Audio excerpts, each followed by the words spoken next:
ماہ رمضان کی ایک بہت بڑی فضیلت یہ بھی ہے کہ اس مہینے میں اللہ رب العالمین نے قرآن مجید کو نازل فرمایا، جو دین حق کو کھول کھول کر پیش کرتا ہے، حق و باطل اور ہدایت و گمراہی کے درمیان فرق کرتا ہے، نیک بختوں اور بدبختوں کی نشانیوں اور ان کے ساتھ ہونے والے انجام کو ہمیں بتلاتا ہے۔ چنانچہ اللہ رب العالمین نے فرمایا کہ شہر رمضان الذی انزل فیہ القرآن، کہ رمضان ہی وہ مہینہ ہے جس میں قرآن کو نازل کیا گیا۔ امام ابن کثیر رحمہ اللہ تفسیر ابن کثیر میں اس آیت کی تفسیر کرتے ہوئے لکھتے ہیں کہ اللہ رب العالمین نے تمام آسمانی کتابوں کو انبیاء کرام پر رمضان المبارک کے مہینے میں ہی نازل فرمایا ہے۔ جیسے حضرت ابراہیم علیہ السلام پر جو صحیفے نازل کیے گئے انہیں رمضان المبارک کی پہلی رات میں نازل کیا گیا۔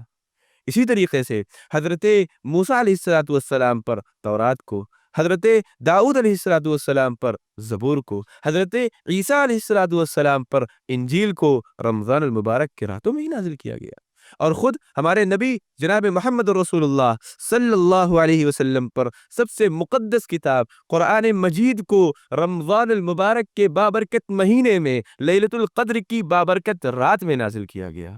قرآن کے نازل ہونے کی ابتدا اسی لیلۃ القدر کی رات کو ہوئی،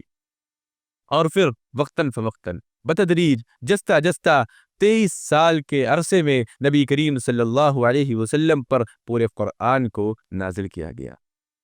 اللہ رب العالمین قرآن مجید میں ارشاد فرماتا ہے انا انزلناہ فی لیلۃ مبارکہ، کہ بے شک ہم نے اس قرآن مجید کو برکت والی رات میں، مبارک رات میں نازل کیا ہے۔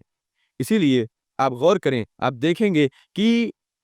متعدد امور ایسے ہیں جس میں قرآن اور رمضان مشترک ہیں، جو رمضان اور قرآن کے مابین ایک جیسے ہیں، مشترک ہے۔ مثال کے طور پر رسول اللہ صلی اللہ علیہ وسلم نے ارشاد فرمایا الصیام والقرآن یشفعان للعبد یوم القیامہ، کہ روزہ اور قرآن